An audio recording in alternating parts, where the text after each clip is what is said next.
Dasar Tuhan baik, anugerahnya kekal selamanya.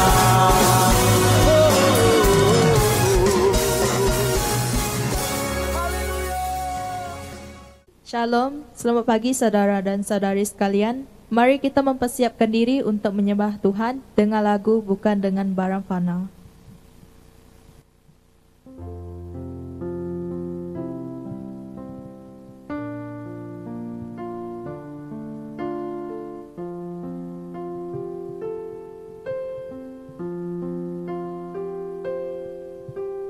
Bukan dengan barang fana Kau membayar dosaku, dengan darah yang mahal, tiada noda dan celah. Bukan dengan emas perak Kau menebus diriku, oleh segenap kasih dan pengorbananmu, ku telah mati dan tinggalkan jalan hidupku yang lama.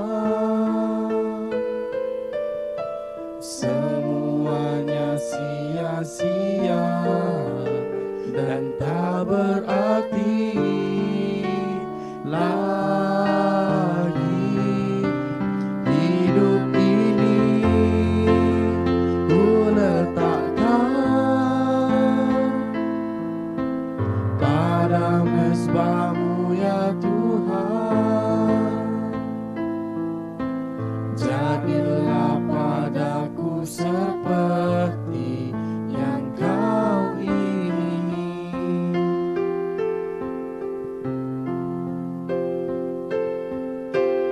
Bukan dengan barang fana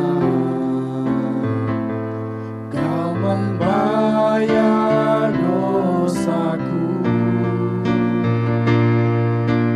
dengan darah yang mahal, tiada noda dan celah.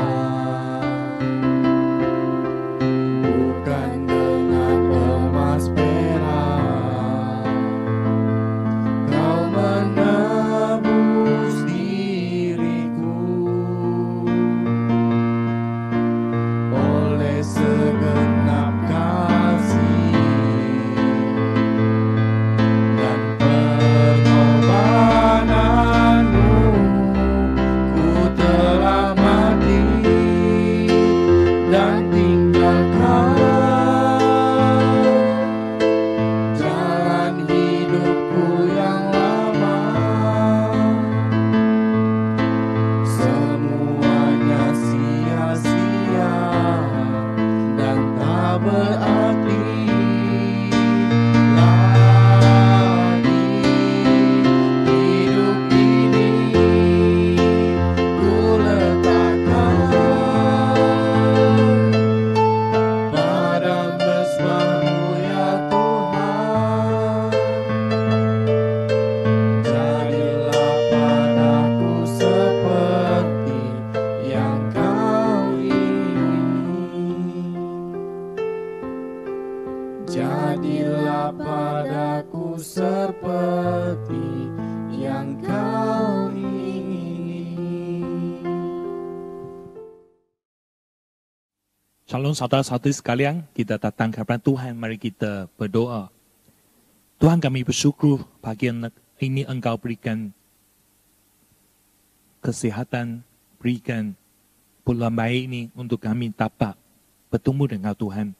Saat ini Tuhan, kami minta Engkau buka hati kami untuk merenungkan, mendengar firman Engkau. Dan Engkau sajalah yang berbicara kepada setiap kami. Dalam nama Yesus Kristus kami bersyukur dan berdoa. Amin.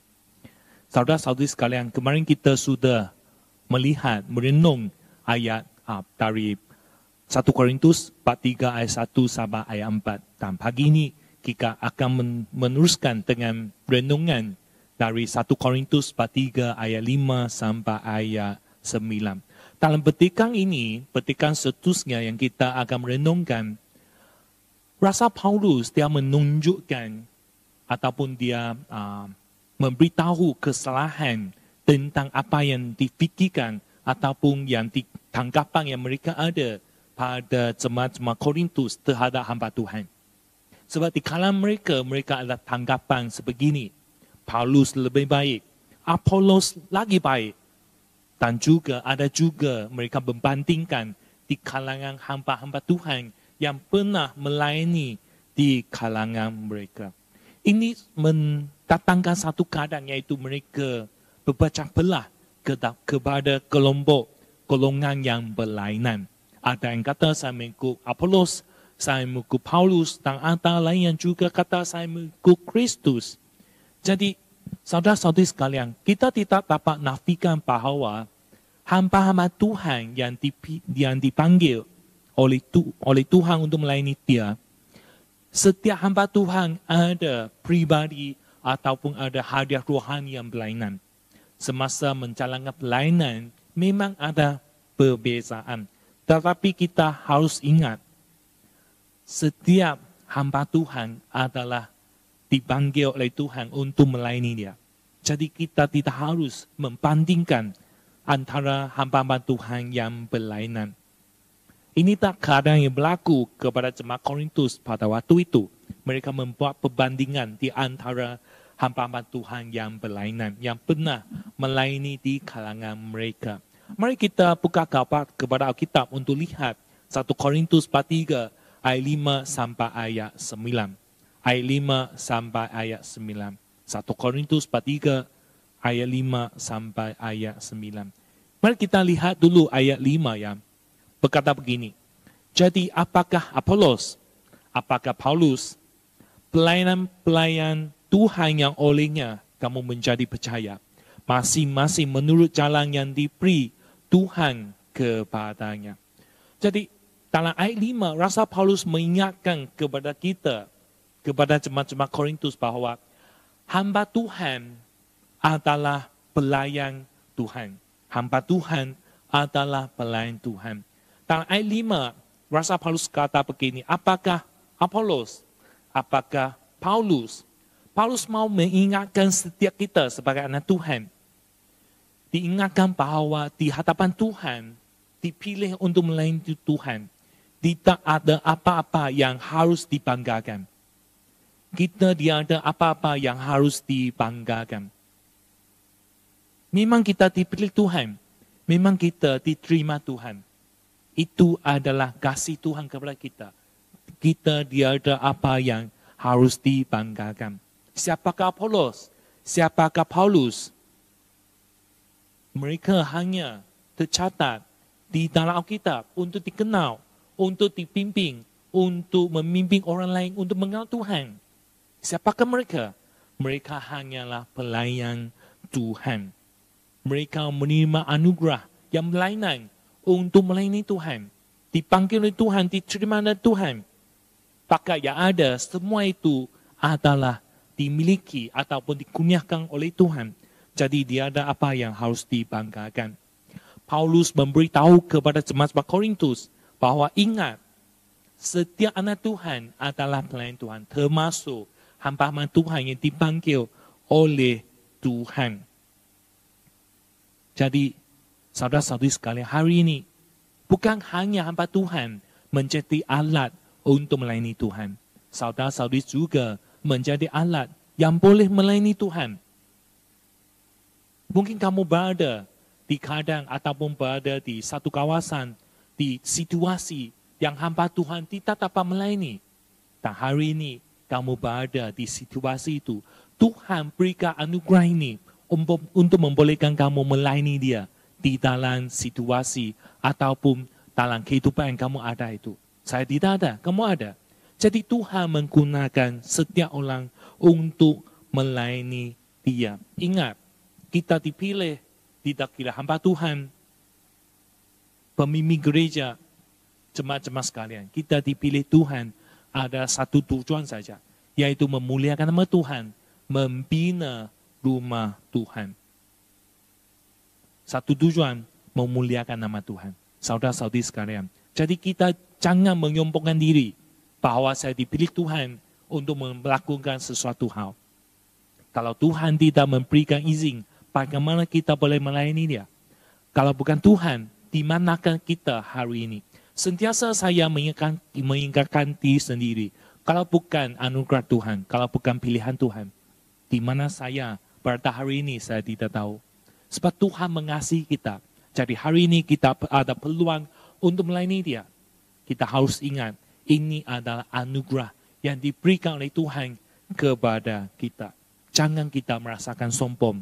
Sebab kita tidak apa-apa yang harus dibanggakan. Sebab kita hanya merupakan orang yang berdosa. Di hadapan Tuhan, kalau bukan Tuhan yang melalui Yesus Kristus mencucikan dosa kita, hari ini kita tidak dapat berhadapan dengan Tuhan yang suci. Paulus kata, olehnya kamu menjadi percaya. Oleh kerana Yesus Kristus, oleh kerana hamba-hamba Tuhan yang melayani, yang berikan Injil, memberitakan Injil kepada kamu, hari ini kamu boleh percaya kepada Tuhan. Semua ini adalah pekerjaan karunia daripada Tuhan. Kalau bukan Tuhan, hari ini kita tidak dapat berhadapan dengan Tuhan. Paulus mengungkapkan ini dengan keyakinan sebab dia memang merasakan dia telah melalui satu keadaan yang dia berhadapan dengan Tuhan. Jadi dia faham, kalau bukan Yesus, bukan Tuhan, kita tidak ada apa-apa yang boleh dibanggakan di hadapan Tuhan. Jadi saudara-saudari sekalian, melalui Yesus, hari ini kita boleh berhadapan dengan Tuhan. Kita boleh datang untuk melayani Tuhan. Semua itu ada daripada Tuhan. Jadi siapakah Paulus? Siapakah Apolos? Semua ini hanyalah dipilih oleh Tuhan untuk melayani Dia saja. Jadi Paulus mau kita ingat siapakah yang kita ikuti selama ini. Bukan hamba Tuhan. Bukan pemimpin gereja. Bukan sesiapa yang memimpin kamu untuk kenal Yesus. Bukan. Hanya Tuhan sajalah yang kita perlu ikut. Tuhan yang begitu mengasihi kita. Kita harus ikut Dia dalam kehidupan kita. Hamba Tuhan hanyalah pelayan yang dipilih. Alat yang digunakan oleh Tuhan. Ayat 6 dan ayat 7. Paulus kata, aku menanam, Apolos menyiram. Tetapi Allah yang memberikan pentebuhan. Kerana itu, yang penting bukanlah yang menanam atau menyiram, melainkan Allah yang memberikan pentebuhan. Paulus dia mengingatkan kita bahawa hamba Tuhan adalah alat yang dipilih oleh Tuhan. Yang kedua di sini kita dapat lihat Allah yang memberikan pentumbuhan. Allah yang memberikan pentumbuhan. Dalam dua ayat ini, Paulus ingin mengingatkan kita bahawa kehidupan rohani yang kita ada hari ini, yang kita dapat bertumbuh hari ini adalah semuanya daripada Tuhan. Sebab Tuhan yang memberikan pertumbuhan. Dalam ayat 5, Paulus kata, olehnya kamu menjadi orang percaya. Oleh kerana Yesus, oleh kerana Tuhan, kita menjadi orang percaya. Melalui pelayanan yang dilakukan oleh hamba-hamba Tuhan. Pemimpin-pemimpin gereja.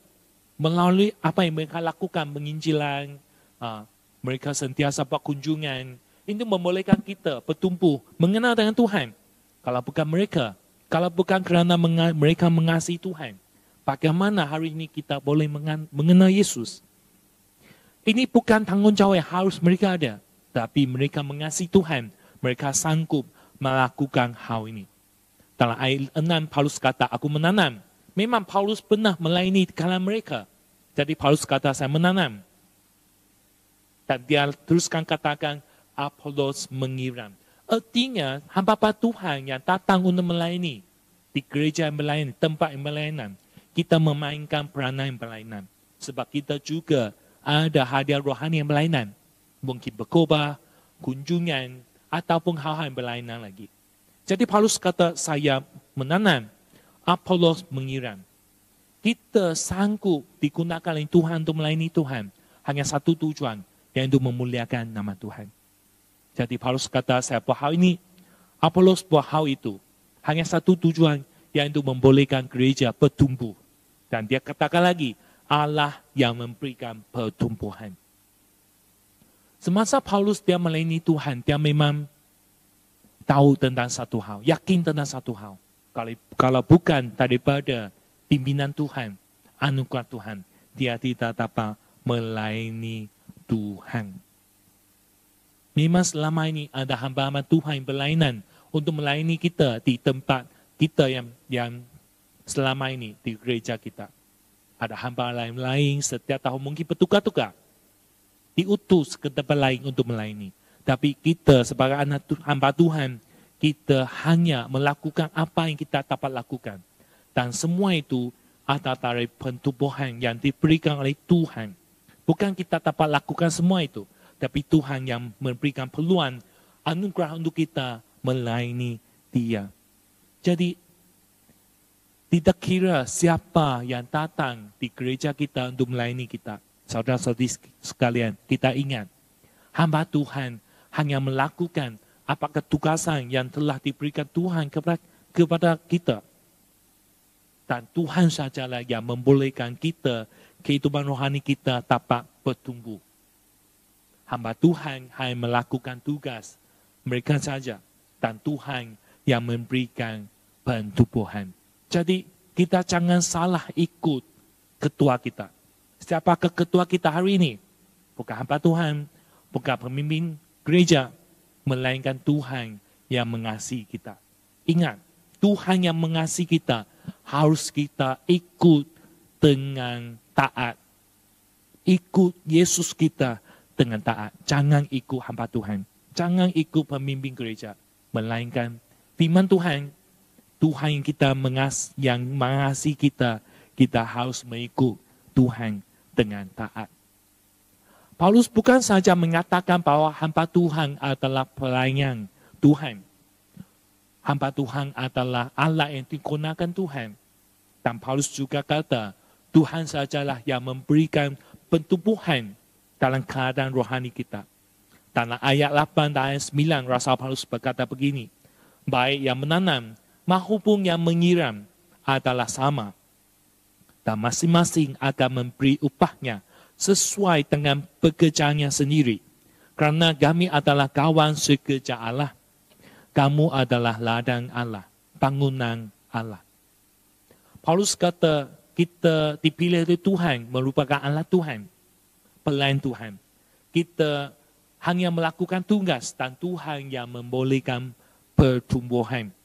Dalam ayat 8 dan ayat 9, Rasul Paulus katakan, hamba Tuhan adalah rakan sekerja bersama-sama dengan Allah. Rakan sekerja yang bersama-sama dengan Allah. Dan ayat 8, Rasul Paulus kata, kita menanam dan menyiram. Semuanya tugasan yang sama. Kerana hamba Tuhan adalah dipanggil Tuhan. Hamba Tuhan dipanggil oleh Tuhan, diberikan tugasan yang berlainan untuk melakukan menumbuhkan ataupun membolehkan jemaat-jemaat bertumbuh dan dipanggil oleh Tuhan untuk pekerjaan yang berlainan, pekerjaan yang sama untuk melayani Tuhan dan harus bertanggung jawab kepada Tuhan. Jadi Rasul Paulus kata sama saja, tidak kira siapa yang hari ini melayani di kalangan kita, semuanya sama. Satu tujuan yaitu memuliakan nama Tuhan, membangunkan gereja Tuhan. Jadi saudara-saudari sekalian, Rasul Paulus mau kita ingat, siapakah yang kita layani hari ini? Hamba Tuhan kah? Pemimpin gereja kah? Ataupun Tuhan yang mengasihi kita? Tumpuan itu harus betul. Kalau salah, jalan kita salah. Jangan kita ikut hamba Tuhan, ikut pemimpin gereja, tapi kita harus tumpukan perhatian. Tumpuan kita itu adalah Tuhan kita. Memang kita dipimpin hamba Tuhan, dipimpin pemimpin gereja. Tapi tumpuan kita itu haruslah tertuju kepada Tuhan kita. Dalam ayat 9, Paulus kata, Kerana kami adalah kawan sekerja Allah. Hamba Tuhan yang dipilih untuk melayani Tuhan. Kita merupakan kawan sekerja Allah. Merupakan ladang Allah. Merupakan bangunan Allah. Kita dipilih hanya untuk melakukan satu hal, yaitu memuliakan nama Tuhan. Memberitakan Injil. Membolehkan banyak orang lebih kenal kepada Tuhan kita. Dan keadaan jemaat Korintus yang semakin berpecah belah itu, Rasul Paulus memberitahu mereka bahawa hamba Tuhan yang mereka sentiasa inginkan atau mereka berpecah belah kepada golongan berlainan, ikut hamba yang berlainan itu salah. Tumpuan itu hanya kepada Tuhan sahaja, bukan kepada hamba Tuhan. Saudara-saudari sekalian, hari ini pun sama. Tumpuan kita hanyalah kepada Tuhan kita. Jangan kita mengikut salah dalam kehidupan kita. Bukan hamba Tuhan, bukan pemimpin gereja, tetapi Tuhan kita. Tuhan yang mengasihi kita. Kita harus ikut Dia dengan taat. Saudara-saudari sekalian, Allah hamba Tuhan yang dipilih oleh Tuhan hanya merupakan alat untuk melayani Tuhan. Hamba Tuhan yang dipilih oleh Tuhan, semua itu tidak kira siapa yang dipilih oleh Tuhan. Tumpuan kita itu adalah Tuhan. Sebab hanya Tuhan sajalah yang memberikan pentumpuan. Yang ketiga, hamba Tuhan merupakan rakan sekerja dengan Allah. Mari kita bersatu di dalam doa. Ya Tuhan, kami ingin tetap mengikuti Engkau Tuhan dengan taat. Kami sanggup menerima sesiapa saja yang datang untuk melayani kita di dalam gereja kita Tuhan. Biarlah hati kami terbuka dan kami taat untuk mengikuti Engkau Tuhan. Dan kami bersyukur, kami berdoa di dalam Yesus Kristus Juru Selamat kami. Amin.